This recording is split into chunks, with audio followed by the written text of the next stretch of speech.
मैंने भगवान के भजन में बैठे हुए ब्राह्मण का अपमान किया है और आपने अभी ये कथा सुनाई है कि जो ब्राह्मण का अपमान करता है उसको गौर नरक में जाना पड़ता है। ब्राह्मण का अपमान करता है वो नरक में जाता है, वो नरक में जाता है। तो मैंने ब्राह्मण का अपमान किया, इतना बड़ा पापी हूं मैं गौर नरक में जाऊंगा।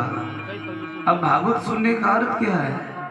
परीक्षित जैसे ही बोल रहे थे, परीक्षित को देख करके भगवान सुदेव जी महाराज मुस्कुरा करके कहा, रे राजन सुनो, जान से अनजान से सुख के लिए दुख के लिए जीवन में कोई न कोई पाप तो होता ही रहता है, परंतु इन पापों से डर करके हम भगवान की भक्ति को छोड़ दें तो नरक में जाना ही पड़ेगा।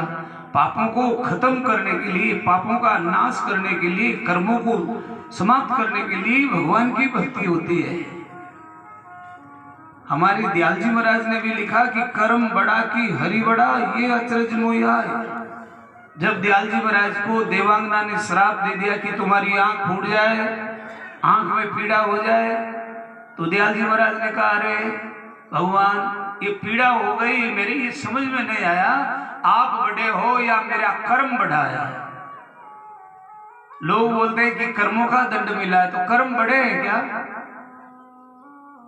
हरि तो लेख अलेख है। मैंने तो ये सुना है कि भगवान की भक्ति ऐसी है कि हमारे या कर्मों की जो रेखाएं हैं उनको बदलने की शक्ति परमात्मा के भजन में है। फिर आपका भजन कर रहे हैं, ऐसा हमें दंड मिल रहा है,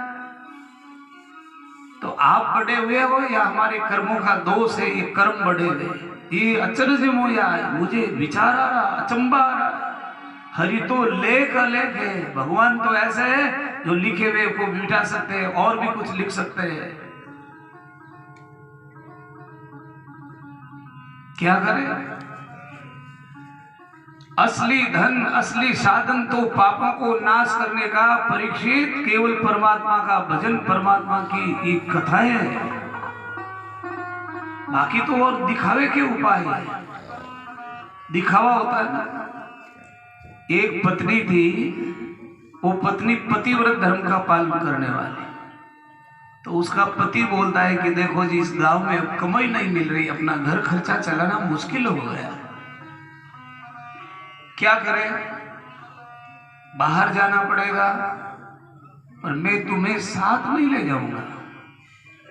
तो वो पत्नी बोलती कि प्राणनाथ, साथ नहीं ले जाओ, इसका मुझे कोई दुख नहीं है, पर मैं पति परायण नारी हूं ना, मेरा भी तो कुछ नियम है कि मैं आपके दर्शन करके भोजन करूं, ये करूं, वो करूं। पर आपकी भी परिस्थिति है कि यहाँ साधन नहीं है पूरा, बाहर जाओगे, जब तक धंधा नहीं मिलेगा तो अपन दोनों खाएंगे क्या? तो आपको जाना जरूरी है। ऐसा करें, आप बाहर पधार जाए, और जब तक आप नहीं पधारेंगे तब तक मैं आपके स्वरूप का दर्शन करके भोजन करती रहूंगी।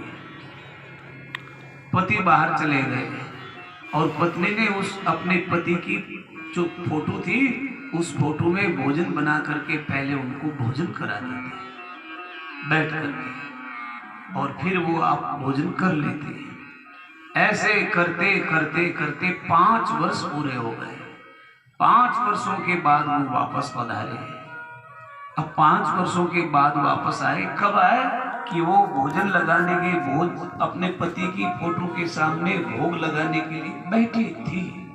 उतने में पति बाहर से दरवाजा खटखटा रहा है, तो दौड़ी दौड़ी, थाली तो वहीं पड़ी है, थाली वहीं पर पड़ी थी, और दौड़ी दौड़ी बाहर आई, दरवाजा खोला, पति देव आए, बड़ी राजी हुई। अब सजनों, आप बताए कि वो थाली जो वहां रखी है, वो उसको फोटो पे भोग लगाए तो अच्छा है या नहीं लगाए तो अच्छा है? अच्छा क्या है? अच्छा क्या है? फोटो पे भोग लगाए नहीं लगाए कि नहीं लगाए? क्यों? कि अब उसका असली पति था, जिसका स्वरूप की ध्यानता कर रही थी, जिस स्वरूप को भोजन करा रही थी, उस स्वरूप वाला ही तो पति आ चुका है, फिर उस फोटो वाले की जरूरत भी नहीं रही। फिर उसकी जरूरत नहीं रहती है। सजनों, असली जो परमात्मा है वो परब्रह्म परमात्मा आप हमारे सब के भीतर बोल रहा है, डोल रहा है। और हम प्रतिमाओं का ध्यान करते हैं, ये हमको केवल ध्यान करने के लिए कहा है। तो सजनों, उस पतिव्रता, उस बहन का धर्म खंडित नहीं हुआ, उसका पातिव्रत धर्म भी रह गया और आते ही वो थाली हटा करके अपने पति को भोजन करा दिया। परीक्षित जी, आप अपने पापों से डरो मत। पापों का सबसे उत्तम उपाय है भगवान का नाम सुमरण कर लो। परीक्षित बोलता है कि महाराज अब मेरे को पागल मत बनाओ। जैसे छोटा बच्चा कोई रोने लगता है तो कोई टोपी पकड़ाता है, कोई बिस्किट पकड़ाता है, ऐसे आप मेरे को केवल पोलम पोल से चला रहे हो। मेरे को बताओ कि आज तक किसी ने परमात्मा के नाम को जप करके इन नरकों से बचे हैं कि नहीं बचे हैं? कहा जी बचे हैं, बचे। कान्य कुब्ज देश में एक अजामिल नाम का ब्राह्मण रहता। सुंदर ब्राह्मणी के साथ उसका विवाह हुआ। अपने पवित्र जीवन से वो जी रहा था। यज्ञ अनुष्ठान कर्मकांड करने में बड़ा पारंगत था। जंगल में समिधा लेने के लिए गया। सजनों, कैसा भागवतकारों ने नाम लिखा है, जंगल में समिधा लेने के लिए गया। जंगल में समिधा बोलते हैं, यज्ञ के अंदर काम में लिए जाने वाली लकड़ी को बोलते हैं समिधा। काठ किसको बोलते हैं?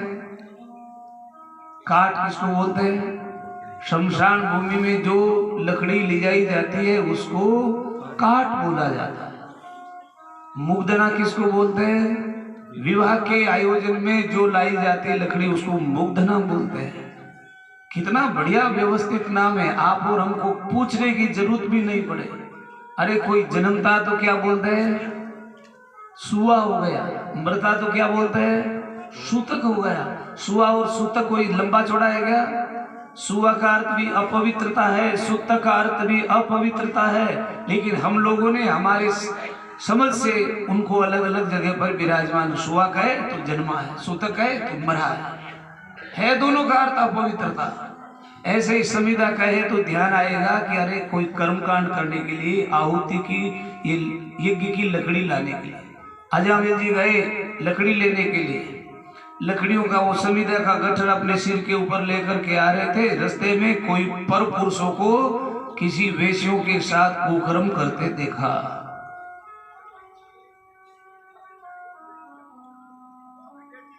उस वेश्य की सुंदरता को देख करके वो अजामिल नाम का ब्राह्मण का, अरे राम राम, इतनी सुंदर ये नारी